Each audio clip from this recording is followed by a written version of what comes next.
Thank you. Hi, guys. Sorry for your loss. My questions goes for Les. Les, no show da Game Arena, eu queria te perguntar, cara.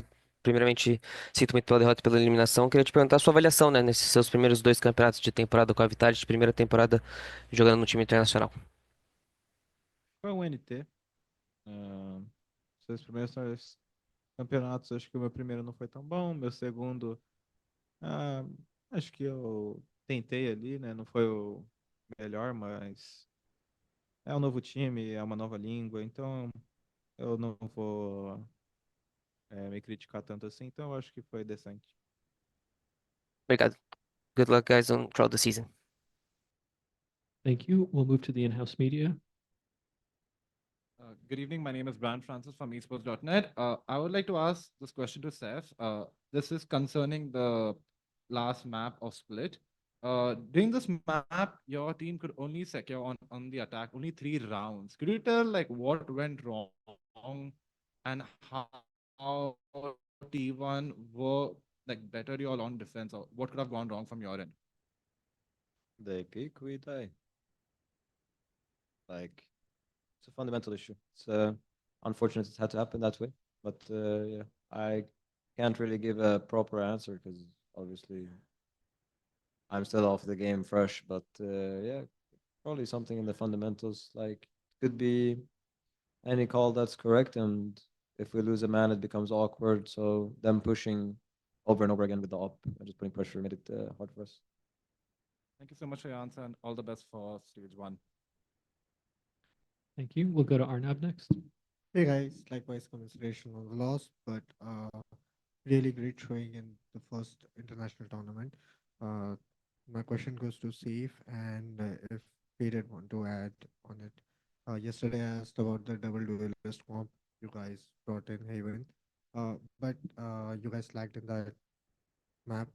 Do you think, given that teams have already seen your structure during the kickoff with the double duelist composition, it wasn't as surprising as your any other composition would have been? I mean, yeah, maybe it's not surprising. It's definitely different to play against compared to the ISO, but I don't think it mattered that much. I think there's a lot of changes we could have made that we didn't, and that's about it. I think it's a different thing to play against, though. Just one agent can change a lot. So yeah.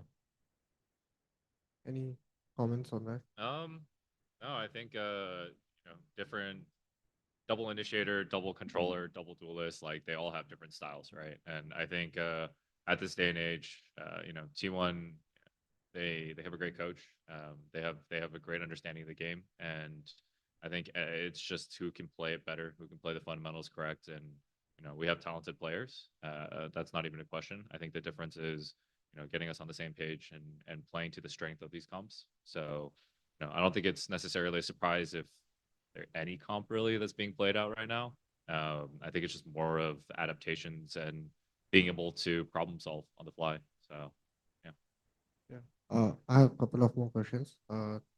This is for Daka. Not a question. Recording in I progress. really loves your picture which you post with the glass of wine. So it was funny to see after the even after the loss you tweeted about it. But I want to know from your perspective. Ever since you joined Vitality, this was the first international event. How individual performance have been improving for yourself as well, and how your team cohesion has improved with the new team.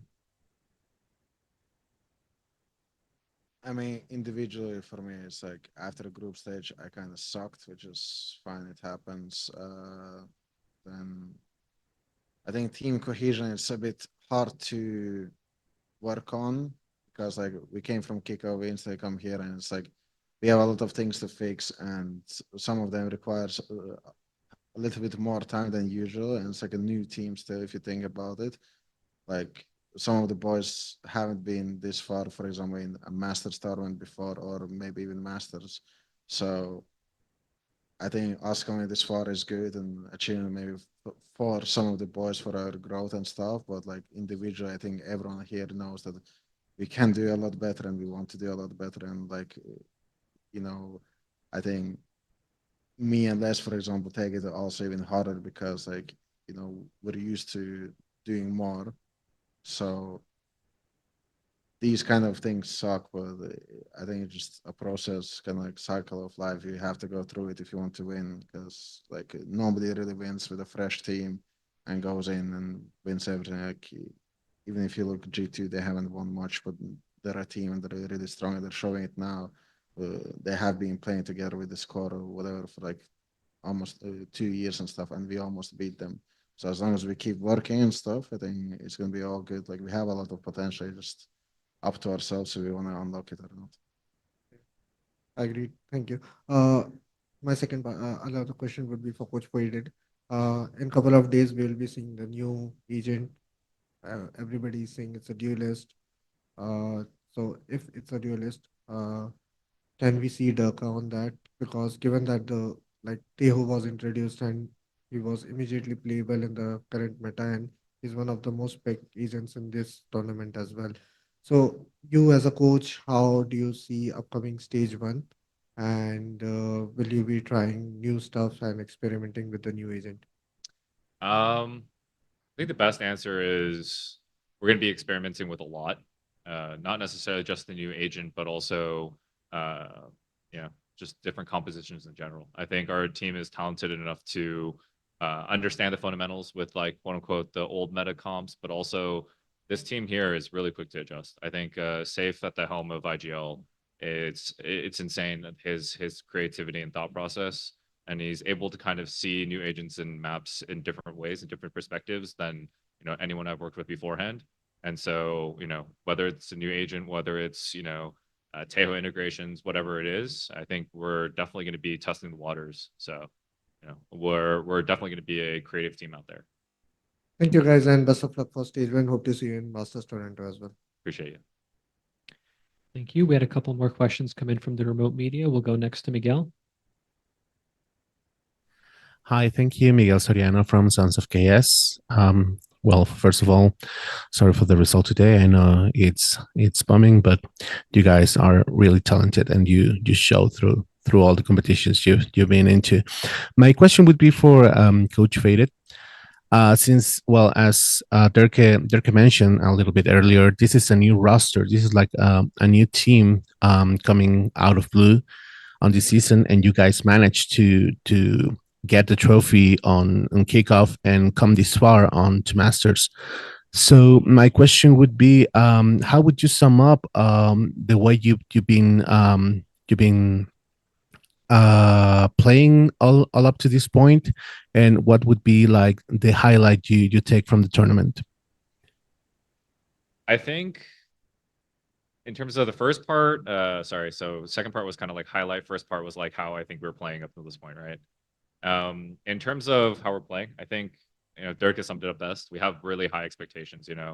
Les and Dirk have been far. I think even with Kimmy, Safe, and Trex, they all have a winner's mentality. And I think my perspective is I'm proud of them. I think we're definitely really hard on ourselves for wanting more, and I think it's one where it drives us, right? And we're always able to kind of figure out ways to adjust. And I think this tournament will kind of prove that one of the key things we did in this tournament was we always fought back, right? I think we always had some sort of way where even when we're down 1-6 or the scoreline looks kind of impossible, we kind of crawl our way back, and we're always willing to kind of put our foot down and never give up until the end is done, right? So I think especially that mentality is something that you can't teach someone. I think it's something that's innate, and it's something where it's a very competitive mentality. And with that spirit, I think we give a little bit more experience with each other, and it's also growing pains for me, right? I think working with such talented individuals, there are certain things that I need to emphasize, or certain things that I need to adjust personally. And it's not just them that needs to quote unquote find things to adjust or whatnot. It's also on me. And when it comes down to what they did well here, like it's what it is. It's the fighting spirit. And we kind of tested the waters to see the best in other regions and kind of competing to see where our level is at. And EMA is a great region, but I think the teams that are here definitely have different styles and different expertise, and it was really good for us to kind of battle it out, right? And now we know what we need to do for the next international. We need to know the ultimate goal is always going to be champs, and by the time champs comes around, we will be swinging. So that's what we're looking forward to. Thank you and best of luck. I know we'll see you back in Toronto. Appreciate it. Thank you. And we'll take the final question from Pedro Romero. Yeah, this one's gonna go to Safe. Obviously, like looking at this affair, you guys previously faced each other earlier on in the competition. So I kind of want to ask you about that. What do you think was the biggest similarities or more so differences that you've seen within that T1 uh uh squad, from that first encounter, comparing that to today? Then also on top of that, what was the difficulty like, if you can describe it as such, when it comes to facing this version of the T1 squad, and yeah. I mean, they're heavy shooters, so they can also like put us down. And difficulties is like, I think when you play against something already or a certain concept or a style, it becomes like readable, let's say. I mean, there was a lot of info about us and what we do, and there's some ways you can avoid that, but we kind of walked into the unavoidable, and they did a good job. I think they're just a strong team, just like any other team here. So it's difficult when you've already shown things and people have a read into it, and then you're trying to find time to do new things, but you don't have the time. So yeah, it's a combination of things, I guess. Thank you. I believe that was the final question of the press conference. Vitality, thank you so much for taking the time to speak with us today. Yeah.